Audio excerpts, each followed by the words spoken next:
तो दोस्तों आपने देखा अभी कि हमारा मकसद ये नहीं है कि ये प्रोडक्ट बेचना है या ये मार्केट में लाना है, लेकिन हमारा मकसद ये है कि किसानों को ये चीजें समझ में आनी चाहिए कि प्रॉब्लम कहाँ है। फिर अगर आपके पास अगर दूसरा सॉल्यूशन है तो आप उसको इस्तेमाल करके ये जीवाणु और केचुआ बढ़ा सकते हैं।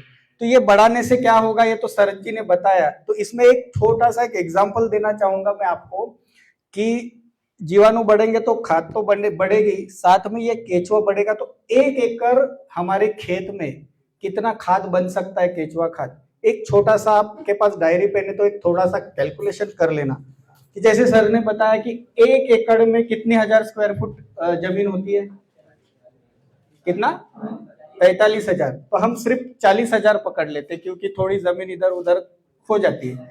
तो 40,000 स्क्वायर फुट में नेचुरली केचुआ 1 स्क्वायर फुट में 7 से 8 केचुए काम करते हैं, लेकिन हम 1 केचुआ पकड़े, 1 स्क्वायर फुट में 1 केचुआ। तो ऐसे 40,000 स्क्वायर फुट में कितने केचुए काम करेंगे। तो जैसे ये सिस्टम सुधरेगी तो केचुए एक्टिव होंगे तो काम करेंगे। तो 1 केचुए का वजन जनरली 10 से 12 ग्राम होता है।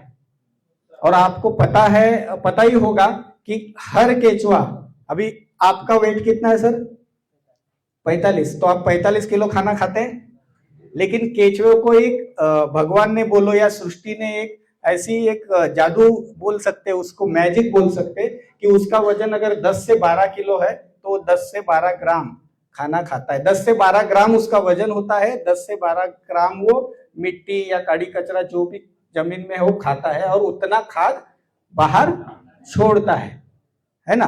तो 1 स्क्वायर फुट में 1 केचुआ 10 से 12 ग्राम अगर छोड़ता, हम 10 ग्राम पकड़े तो 10 ग्राम इंटू 40,000 स्क्वायर फुट कितना होता है, कितना 4 लाख। 4 बोलो ना 4 लाख ग्राम।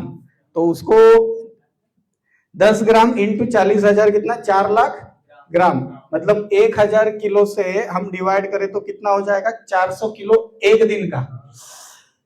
एक दिन का 400 किलो खाद बन सकता है।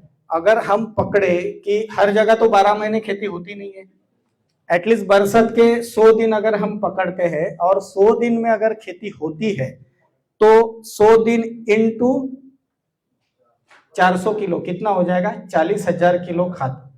अभी मार्केट में सर भी खाद का काम करते हैं, केचुआ खाद का, तो कितना 10 से 15 रुपए केजी खाद बिकता है। 10 रुपए किलो इंटू 40,000 किलो कितना होता है 4 लाख।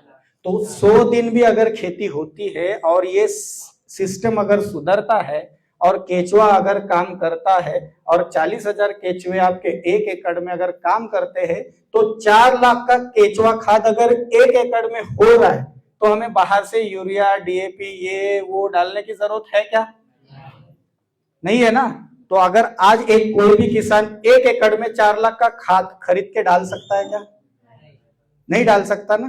तो इसे प्रकृति खेती बोलते हैं। अगर प्रकृति सही हुई तो 4 लाख का केचुआ खाद हमारे 1 एकड़ में तैयार हो रहा है। तो ऐसी खेती करनी चाहिए या नहीं करनी चाहिए, फ्री में मिल रहा है ना।